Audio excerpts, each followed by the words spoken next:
What's up, you beauties? Welcome to my brand new show called HW In Case You Missed It, where I'll catch you up on all the daily news pertaining to your Philadelphia Flyers, just in case you missed it. This will be a quick 15-20 minute daily show. Let's have some fun, guys. If you're not listening live, please make sure to subscribe, follow, and listen to us on Apple Podcasts, Spotify, or Spreaker. Quick shout out to our affiliate sites, fullpresscoverage.com and bellyupsports.com. Belly Up Sports recently updated their site. Go check it out during our episode. They have everything you need when it comes to sports. They do what the others don't. And while you're listening to this short episode, check out our site, hwhockey.net. Let's get to our topics. I've been kind of kicking around the idea of this show for a little while, going back and forth with, names to choose from and topics and what I would talk to you guys about.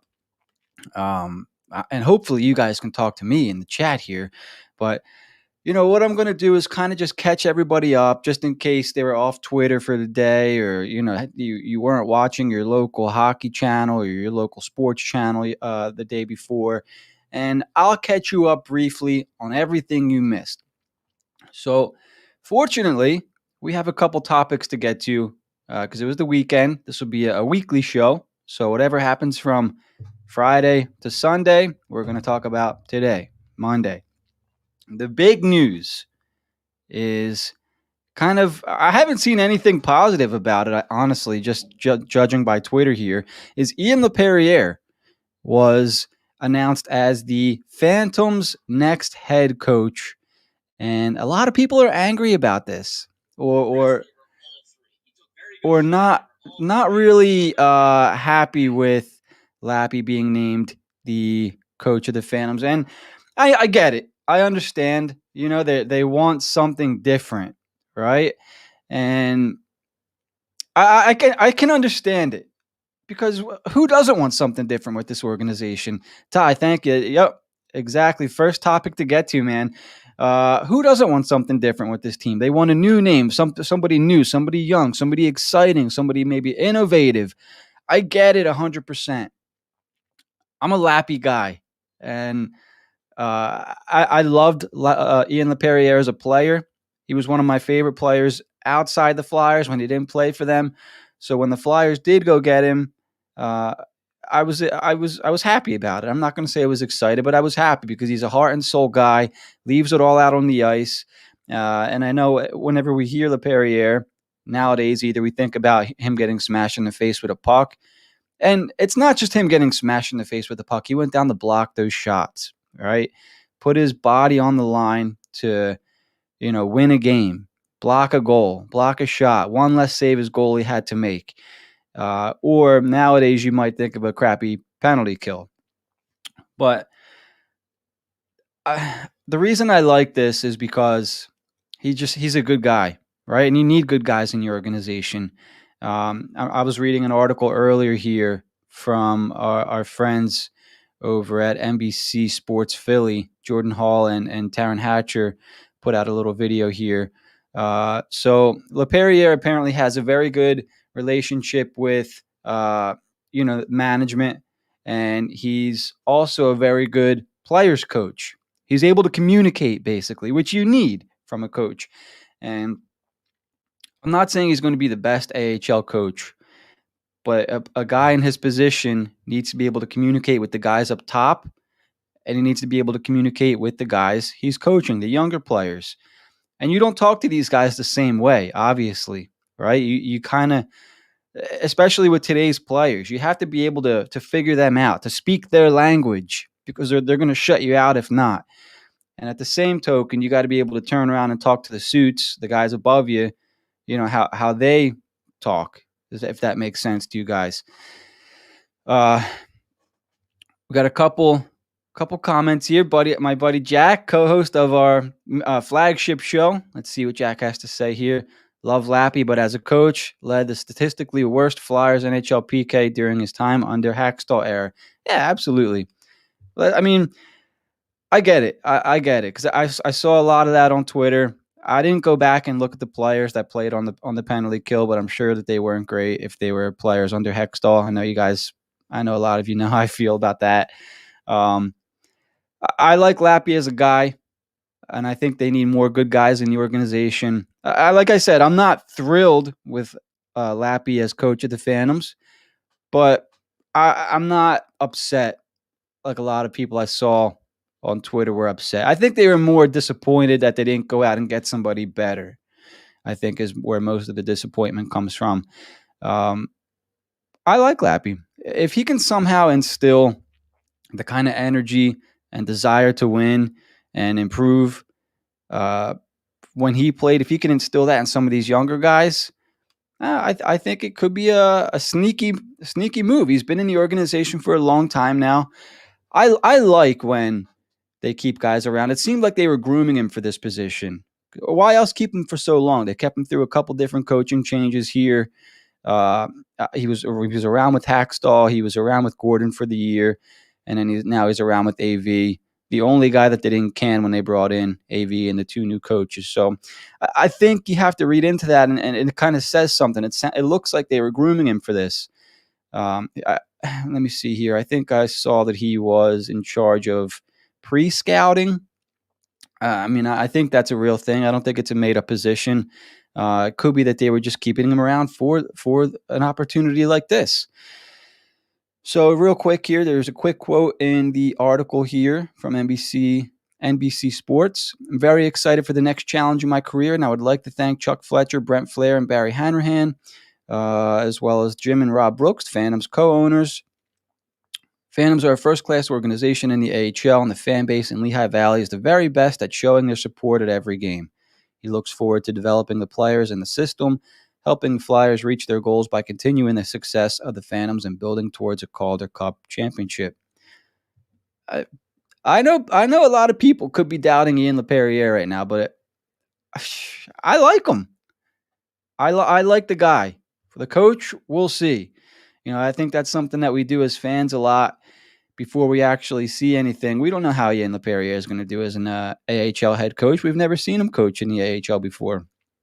Give him a shot. Been around for a while, and let's see how he does. If you guys want to check out some career stats for Ian LaPerriere, he played in 1,083 games. Been around. Not a lot of guys stick around in the NHL for over 1,000 games. Ian LaPerriere did, especially if you're not a goal scorer. If you're not putting up points, you're probably not playing over 1,000 games. Lappy did. Not afraid to drop him, knows how to play with energy, passion, puts his body on the line. Like I said, if he can teach some of these younger guys, and as I mentioned, he knows how to talk to people. If you can figure these guys out, press their buttons, get them playing the way you want to play, when they get to the Flyers, they're already going to have that mentality, which we're seeing some of these kids don't, right? They don't have that desire. They don't have the will. They're not flying around the ice. They're not putting bodies on people. Isaac Ratcliffe could be a good example there. Everybody expected things from him in the AHL. The adjustment's now going on 3 years. He hasn't adjusted yet. Maybe LaPerriere goes down there and figures him out. Who knows? Let's see. I'm open-minded to the move. I'm not necessarily down on it. I'm not necessarily excited. I'm open-minded. Let's see how Lappy does. So before I spend too much time, because we're almost 10 minutes into the brand new show, HW, in case you missed it, real quick, we have a comment from Ty here, our buddy Ty. I like Lappy as a player. Just wish they chose a proven coach in the AHL. And I get that, 100%. Makes sense. Why wouldn't they? Right? If people want to know what to expect, I think, right? And with LaPerriere, you don't know what to expect because he's never been a coach. So what you said, it makes a lot of sense. I think people are uneasy right now, and in a time where people had hope and expectations for this season, and obviously they weren't met.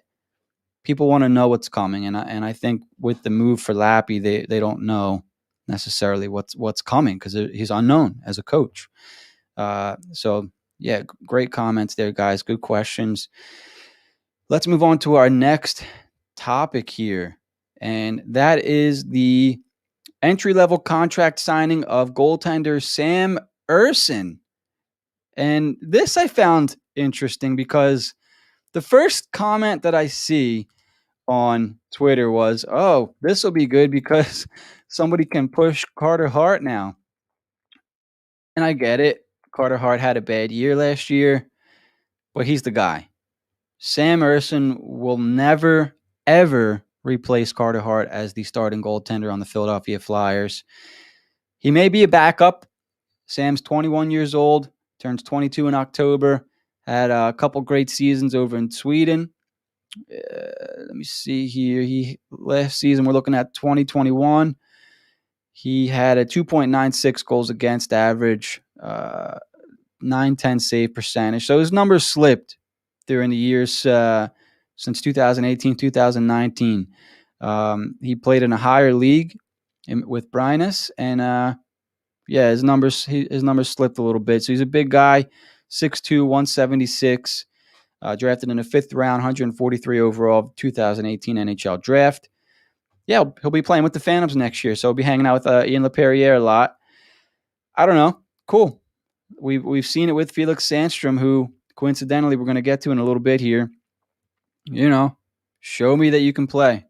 Otherwise, we've seen goalies sign ELCs before.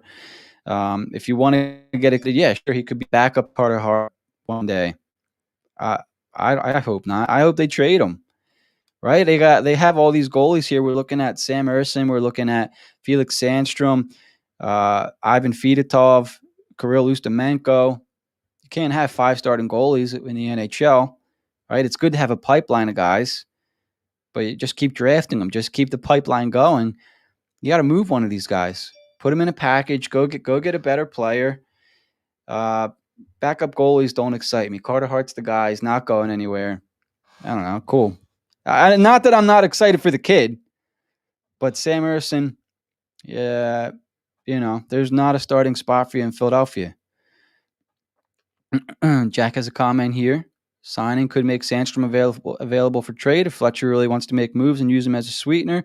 Yeah, absolutely. I read this morning Sandstrom actually was sent back to Sweden. He's going to play in the Liga this year, upcoming season. I don't know what that means. Usually when guys come over in the AHL, it means they're pushing for a career in the NHL. They don't usually go back to where they came from. So it's apparently you had a nice finish to the year this season. I'm not sure why he would go back unless he was kind of like, there's no shot for me in Philadelphia. Maybe he was homesick. But this guy, he's 24 years old now. We're talking about Felix Sandstrom, 6'2", 191, third-round pick for the Flyers in 2015. His first year with the Phantoms, .903 save percentage, 319 goals against average. Tough season for Felix Sandstrom. Again, though, he had a hot finish. Played well in Sweden before he came over this year. I don't know. I'm not sure what's going to happen with Felix Sandstrom. He could be traded, should be traded. It's interesting. You got a lot of goalies. I would start moving some before it gets too late, before these guys start cooking too long. You know what I mean? Felix Sandstrom could be an example.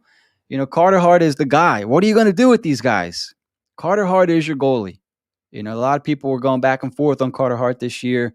He was going to struggle. It was going to come. There's not a goalie in the NHL that came out year one and dominated. Look at Carey Price. Look at Marc-Andre Fleury, right? Everybody loves him this year. Their second or third year, they struggled, and maybe even the next year. But look at them now, right? Give Carter Hart a break. He's the starting goalie for the Flyers for the next, I don't know, hopefully, I don't know how long players play anymore, 15, 20 years. It's Carter Hart. 20, what is he, 20, 21 years old? Can he drink a beer yet? Let's see. I think